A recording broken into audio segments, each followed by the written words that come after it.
I catch us using little things. You know, you in one of your statements or videos or something I watched, you said, I believe, something to the effect, in 2012 it was $1 billion industry, and basically how many storms there was, and the insurance companies were coming in to say no, and I'm coming in to say yes. So if we could just get them to help hold them accountable. So when we use that little saying, Yeah. that, you know, hey, it's $1 billion industry, and the insurance company, I mean, it's your money. You've been paying the money in there. When we go through that, Yeah. it's for the most part, it's a lay down. It's a light I mean, they're bulb, pretty right? much, yeah, it is. So, okay, it makes sense. We struggled early on. I called the guys in because their closing ratio wasn't hardly as strong. Yeah. And I said, let's role play. Well, they weren't getting to the kitchen table. Okay. Are your booking appointments and coming back and building the rapport is huge. I wished I would have known that 3 years ago, because when I was with the other company, I mean, we were $14.5 million a year. I mean, and I was a general manager with no training. Yeah. If I would have had this and could have properly trained, you know, let's build some rapport. Don't go in and choke slam the 80-year-old woman that doesn't know you Right. and get her to sign the contract. Right. Let's build rapport and then talk about the agreement, and don't bring it out until we're ready for them to sign it. Yes. When I laid that down for the guys, we did a lot better. It's just a more Less comfortable, natural, yes, less threatening both. process. Sure. Exactly. Because it has to be for for both.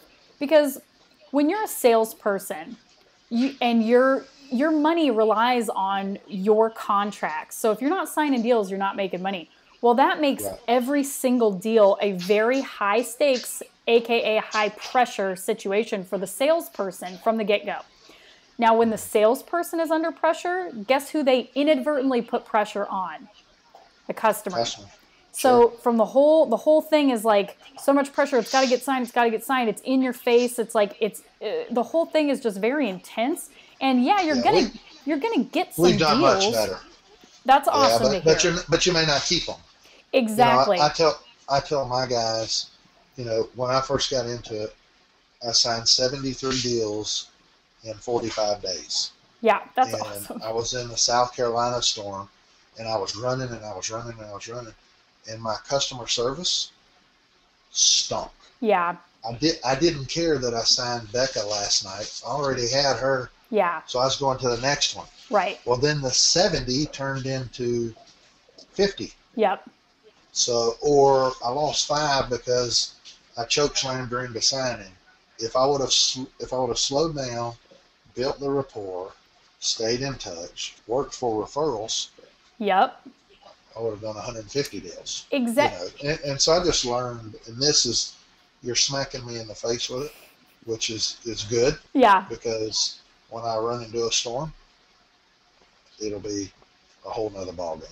And you guys are going to stand apart so significantly from everyone else that's knocking on the door or sitting down at that kitchen table, because it's a completely different way of approaching the sales aspect of it. Oh, sure. You know, sure. Because when you're in a storm, you're going to be the 8th, 9th, 10th person sometimes that knocks on that person's door.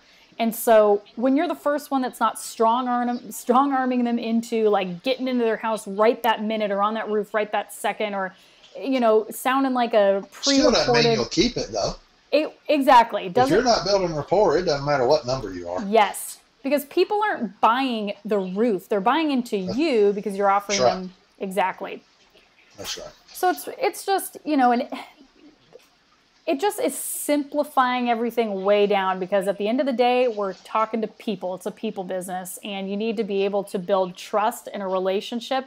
And from there, everything is smooth sailing. But when it's focused on getting the deal signed from the beginning, which is what every other company is trying to do, it's like quantity over quality. Like, they're gonna. I took what you said. Yeah. We're not trying to sell deals. Mm-hmm. We're booking appointments. Bingo.